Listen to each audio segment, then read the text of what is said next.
If you've ever opened your phone to check one thing, and then 45 minutes later you're watching a man in Florida explain to you how the pyramids are Bluetooth speakers, then this video is for you. Because that moment, that's not a time management problem. That's an information diet problem. And listen, this isn't me standing over you with a clipboard saying, "Excuse me, but that was your third serving of nonsense today." This is me telling you that the world has turned your brain into an all-you-can-eat buffet, and most of the food is engineered to make you hungry and not healthy. So let's talk about what happens when you don't control what you consume when it comes to information. And we're not going to talk about the benefits first. We're going to do this the right way. We're doing here's the bad and here's how to prevent it. Here's the first one. When you take in constant information, constant news, hot takes, you're not going to believe this, your brain doesn't become a library. It becomes a junk drawer. You know the junk drawer. Every house has one. It's got old batteries, tape, a weird screwdriver that probably doesn't go to anything, maybe an Allen key from an IKEA something or another that you bought, and something that you can't even really identify, but it might be a weapon. And that's what your brain becomes. A place where random inputs go to die. Not because you're stupid, but because you're oversaturated with useless information. Your brain has limited bandwidth. There's a finite amount of things that you could pay attention to. But the internet has an unlimited supply of things that it can feed you. So you don't end up with wisdom, you end up with volume. And the volume feels like you're being informed right up until the moment where you try to sit down and focus on something, and your brain feels like a frat house the day after a party. The second bad outcome is your attention span starts becoming like a chihuahua on caffeine. You can't think in a straight line anymore. You can't hold a thought long enough to actually build it in reality. Because your mind gets trained to switch between all of these different inputs. Headline, notification, message, new video, new outrage, new headline, new debate. And it's not neutral, and it's not just information. Because the majority of it has one intention in mind, and that's to get a reaction out of you. Which means that if you don't have a filter or a resistance to it, then your attention span and your emotions become hackable. Your mood and your thoughts become something that someone else can steer. Your peace becomes a remote control that someone else is holding. So it becomes a lot like, what are we doing today? It's going to be fear and panic today, and tomorrow we'll do anger, and then Thursday I think envy, and Friday what about moral superiority? Everyone seems to love that one. You feel busy, but nothing changes. You watch videos about discipline, about finance, about relationships, about change. You watch this. But you don't actually change. You walk away with a brain full of ideas, and life remains the same. It's like reading workout plans, meanwhile your dumbbells are sitting over in the corner collecting dust, looking at you like, "Bro, we're over here! Pick me up!" And then this is the biggest negative outcome, and this one will mess you up in the long term. But you end up losing your own inner voice. You can't hear your own thoughts anymore. You feel lost even when you're with yourself. Because your mind is never quiet enough for you to actually show up. You're always reacting to everything that's out there, but never paying attention to what's in here. And that's the bad side. That's the cost. But let's talk about the solution. What an information diet actually is. So you probably know what a regular diet is, right? When you control what you consume for a particular outcome. Information dieting is when you regulate what you pay attention to for clarity of mind. And not because information is evil, but like food, it is fuel. Your mind, in this comparison, is your body, and your attention is your mouth, and your feed is your pantry. If you don't shop, if you don't stock the pantry on purpose, then the algorithm is just going to leave you leftovers on the counter, and that's what you're going to eat. And the algorithm isn't going to be like your mom. It's not going to show up and say, "Honey, did you get enough nutrients today?" It's just going to serve you slop if that's what you're willing to eat. It's going to see you click on outrage once and be like, "Oh, wonderful, have a lifetime supply. Bon appetit." And here's what's happening underneath, is that most of the modern information we consume, it's highly processed. It's engineered, and it's not there to nourish you. It's meant to keep you chewing. It's mental fast food. They want you to keep going through the drive-thru over and over and over again. It's cheap hits of quick dopamine. It spikes you, it lights you up. You get that cheap hit, and then 30 minutes later, you're like, "Oh, why do I feel like this?" You're like, "Why am I anxious? Why am I agitated? Why am I mad at people that I've never even met?" Because you just ate a family-sized bag of mental Doritos flavored with rage bait. You can't build a stable life on mental Doritos, a stable relationship, or a stable identity. It just doesn't happen that way. So the whole move here is simple. You need better inputs and more digestion. Most people think that the issue is too much screen time, and yeah, that's part of it. The deeper problem is like with any diet. A lot of times you're just consuming more than you can metabolize. You're taking in more than you can process, and so you're storing too much. It's like eating nonstop and your body never really getting the opportunity to digest. At some point, it just becomes discomfort. So what do? Well, you build a better diet, the same way you would like a normal diet, but with information. You separate the whole foods from the processed foods. What is actually going to be good for me and what is just a treat every now and then. Whole foods for the mind are going to be things that give you mental clarity, stability, and readiness.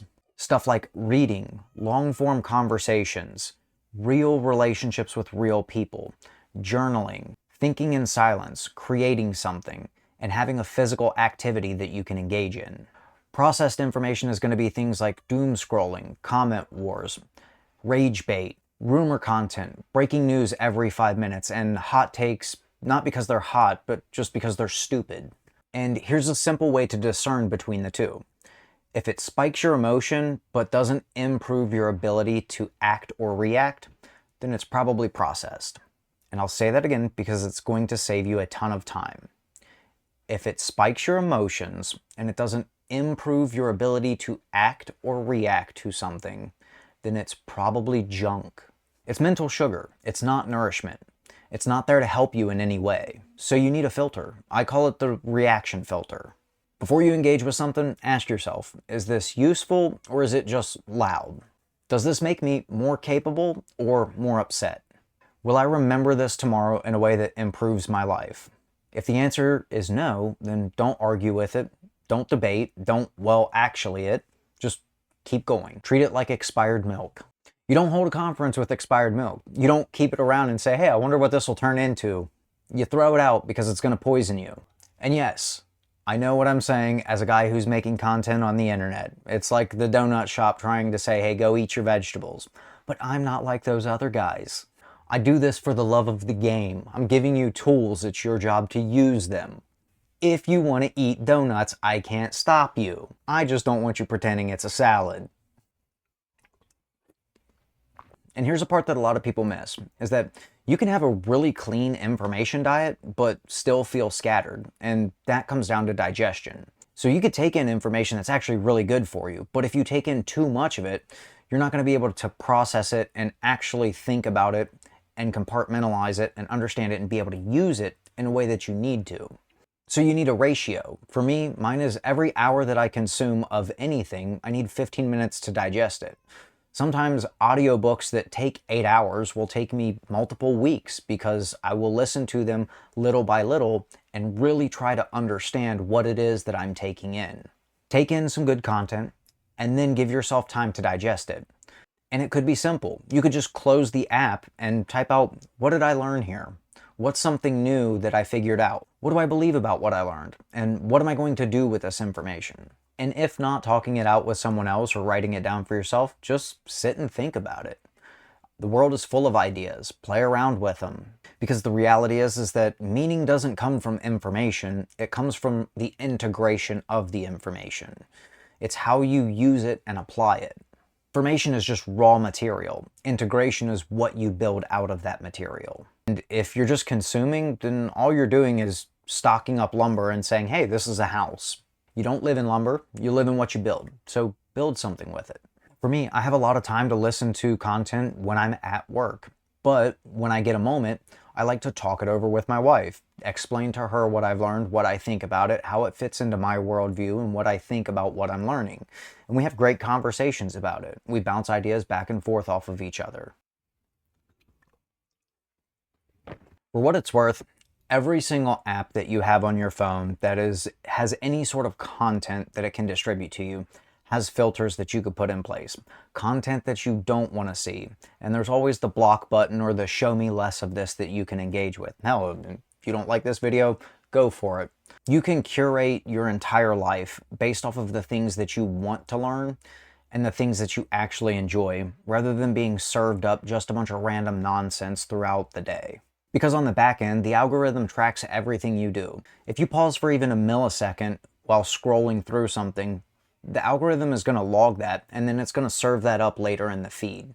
Because it's going to say, hey, we noticed this little micro behavior, and we're going to actually serve that up to you again because we think it might catch your attention again. So if you find yourself looking at the same things over and over and over again, you can just opt out of those by curating your feed. And then eventually you get stuff that is better for you, things that you actually enjoy, and things that don't distract you from things that actually enhance your life, which is, I think, what we all truly want out of life. Now, I used to be the kind of person that was completely distracted on the internet. I had all of the apps. I had Snapchat, Instagram, Facebook, like everything. And I would just open and close constantly, refreshing, looking for something new. And it got to the point where it's like, what am I actually doing here? Like, I'm looking for like another meme. And I would constantly just refresh apps, hoping to find something new, something interesting, something engaging, but often it was just empty. At least the feeling inside was. And I remember there would be times where I would want to do things in life, and I would spend most of my day just constantly refreshing feeds and looking for new information and feeling like, man, I don't feel like I have enough information to actually get something done or take that first step to actually start being productive. And it wasn't until I actually removed myself from social media apps, from constantly taking in content, that I finally stopped and was like, yeah, I think I could actually do something with my life. I think that I could be a bit more productive if I actually sat down and focused, if I removed myself from constantly taking inputs and actually started focusing on what's the information that I do have and what could I do with it in a meaningful way as output. And it's plenty possible. I think anybody can do it. It just takes a little bit of separation and a little bit of curation with what you're engaging in. If you want something practical that you could do for the next 24 hours, you can just do this. Just take a fast. 24 hours, not forever, just 24 hours. No comment section wars, no doom scrolling, no reopening the app over and over again, waiting for something new.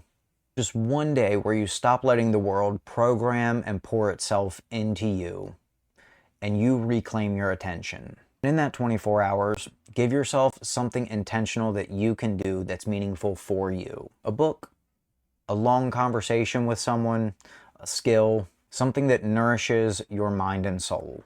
And when you feel that itch, that craving to open up the apps and to start scrolling again, remind yourself that you don't have to do that. You can replace that with something that's actually beneficial to you. A 10-minute walk. Write a couple lines. Clean a small area of your house. Call somebody you love. Or sit in silence with your own thoughts for a little bit. You're not missing out. You're clearing out. And what happens when we start doing this, even for just a day, is that we feel calmer. The mind feels a bit more at peace. Not because life suddenly got easier, but because we stopped feeding ourselves chaos.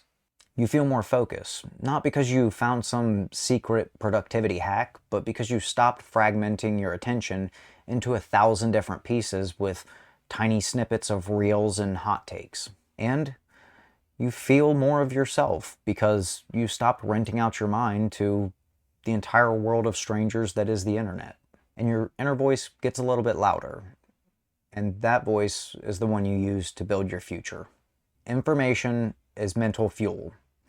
So if you keep eating junk, don't be surprised when your focus is broken, your identity is fractured, and you can't find yourself because you're lost in a sea of other people's thoughts. So choose your inputs like they matter, because they really do. Until next time, always stay up to no good.